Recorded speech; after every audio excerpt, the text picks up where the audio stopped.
Welcome back to KB Rail. I know it's been quite a while since my last video again. It's been nearly a year. We've had some serious family matters going on in our life. They're still going on. Not going to get into that, but I also changed jobs. It made a very big impact on me. Became a lot more busy every day, and a little more tired at the end of the day, and just really don't want to come down here and do much. The things I have gotten done, I've done on the weekend. I'll get in the mood, come down, work a good couple hours, get some things done. A buddy of mine comes over. He's helped me wire up the main line on the second deck. Speaking of which, it's all in. I didn't film any of that. Sorry about that. I do have a lot more track to put down and a couple more switches, so I'll film that eventually and we'll show it. It's nothing spectacular. I just figured I'd show that. What I did do is I filmed putting in the fascia on the second deck.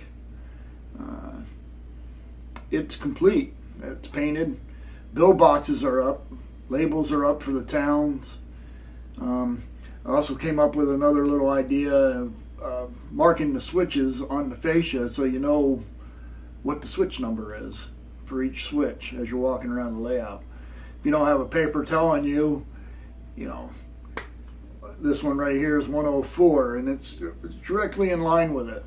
So you know now. You just hit select accessory 104 and you can switch the switch.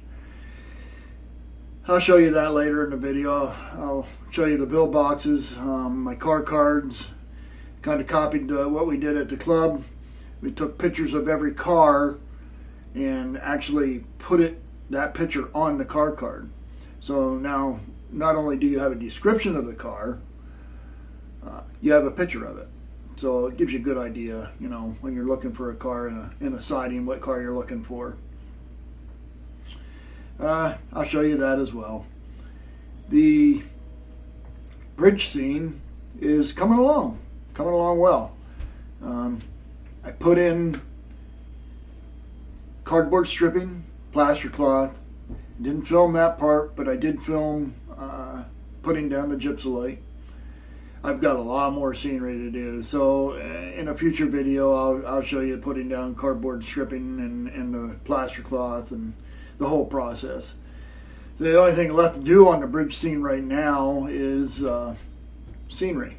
I got to get some of that in there. Really not in the mood to get scenery going. It's only going to be for that little section, but in order to get the bridges in, complete that, I got to do it. So that'll be a future video. So with that all being said, I guess we're going to get to it.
Okay, getting ready to put some gypsylite on.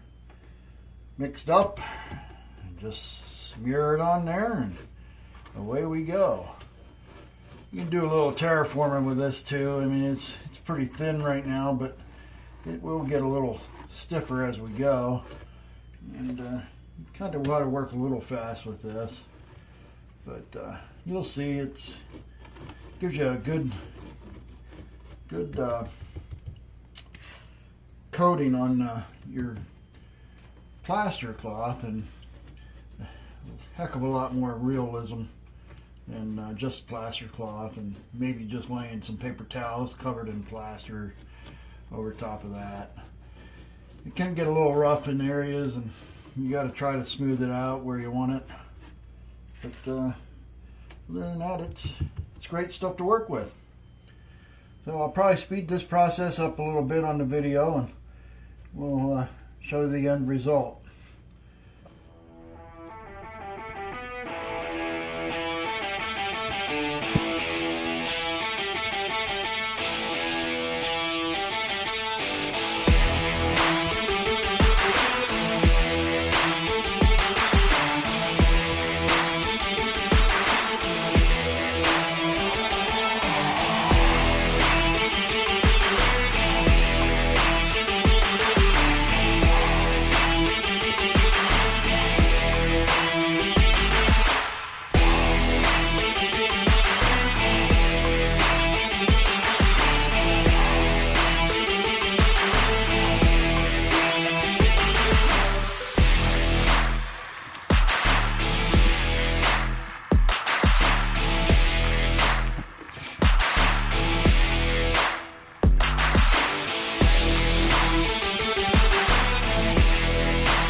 So this is the section that we just did with the gypsulite.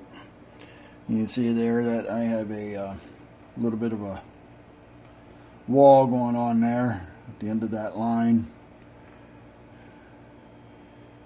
Yeah, this is why I ran out of the gypsulite, so I have to mix up another batch, and then we're going to continue. The white cap there is covering up an adult scene that certainly can't show on YouTube, so for now it has to stay covered. This will all clean up a little bit, and then I'll paint this. And you can see in the background there, I printed out a picture of a waterfall. It'll tie in pretty good. That bridge covers up a lot of that when it's in there, and then I'll put trees in around the edges, kind of cover it up, maybe even paint a few trees on the background there. It'll fill it in. It'll look just fine. This is going to be a beach, that's why that's protruding up there like that. But that was it for now anyway. I'll continue on putting some more gypsulite down, and you got to continue some of the plaster cloth down this way on that edge and up towards the coal breaker. But we'll give you another view later on.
thought I'd give you a little idea of what I was talking about with the bill boxes and the signage for the towns.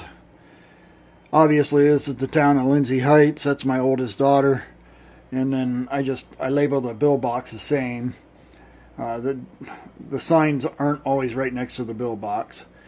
But we'll go down below here and you'll notice this is missing, lacking a lot. This is going to be the Koppers Industry right here. I just haven't labeled anything there, but I'll show you down here what I'm talking about. We'll go down to Chase City, to the box down here. Here's Chase City. There's a sign for Chase City, the box for Chase City. And all the tracks that go back into Industries. And the cards are right here. And you'll see that this one's in the PRR car shop. And it's an Erie boxcar in the picture. They're all that way. Go back up here.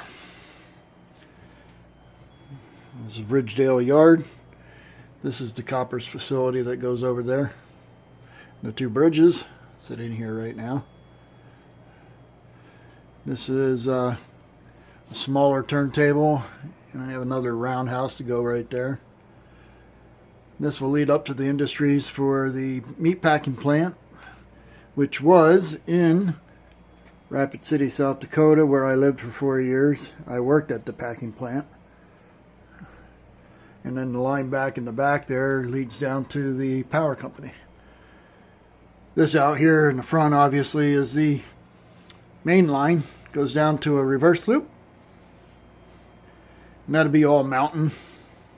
In fact, some of the track will be underneath the mountain. I'll put a couple portholes there. Alright, I think I'm going to end this. It's getting pretty long, I'm sure. So the process is going along. I'll keep recording. When I put those other switches in, I'll show that process. And as always, thanks for watching.